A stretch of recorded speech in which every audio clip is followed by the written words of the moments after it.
নমস্কার, কেমনি আছেন সবাই? শ্যামলি ফুড ব্লগিংয়ে আপনাদের স্বাগত জানাচ্ছি।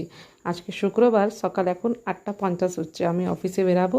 তার আগে আজকে নাস্তার মধ্যে একটুখানি কাঁচা পেঁপে, আমি রেগুলারই কিছু ফ্রুটস খাই, তা করছি। আর বাইরের দিকে দেখছি কি বৃষ্টি এখনও অল্প অল্প একটুখানি ছেড়েছে।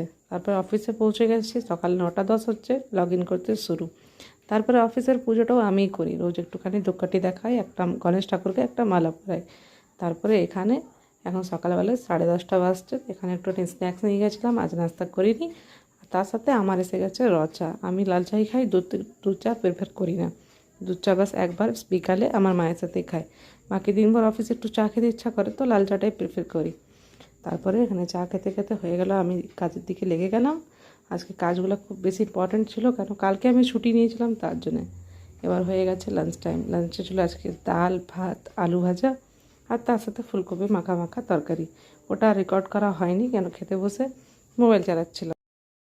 তাহলে এসে গেছি ঘরে, এখন 7টা বাজছে। আজকে একটু দেরি হয়ে গেছে। আর একটু নাস্তা এখন বিকালে একটু কিছু না খেলে আর ভাল লাগে না। তো কালকে বাজারে গেছিলাম, খুব ফ্রেশ ভালো ভুট্টা পেয়েছিলাম, নিয়ে এসেছিলাম। তো এখন একটা একটা ভুট্টা পুড়িয়ে নিব। এই ভুট্টাটা খুব একটু প্রোটিনও হয়ে যাবে, হেলদিও হয়ে যাবে, আর বিকালে নাস্তা হয়ে যাবে। তারপর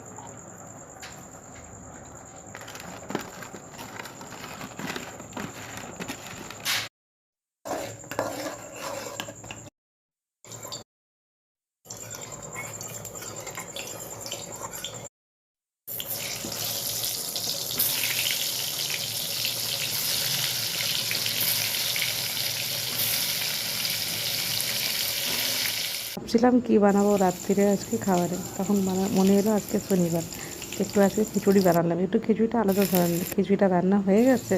এখন লাস্টে আমি ঘিয়ের মধ্যে জিরা, আদা, গোটা গরম মশলা আর একটু লঙ্কা গুঁড়া দিয়ে ভালো করে এটা নেড়ে চেড়ে দিয়ে ফোড়ন দিব। মানে যদি তোমরা প্লেন খিচুড়ি বানাও আর এমনি করে যদি ফোড়ন দিবে, তো খিচুড়িটা একদম আলাদাই টেস্ট হয়ে যাবে। দিন আপনারা যদি খিচুড়ি বানাবেন, তো সাদা খিচুড়ি বানিয়ে এমনি করে একটু ঘিয়ের ফোড়ন দিয়ে দেখবেন, খেতে কিন্তু দুর্দান্ত লাগবে। তো আজকে ব্লগটা আমি এখানেই শেষ করছি। সবাই ভালো থাকবেন, সুস্থ থাকবেন। আর যদি ব্লগটা ভালো লাগলো, একটা লাইক আর কমেন্ট অবশ্যই করে দিবেন। Thanks for watching.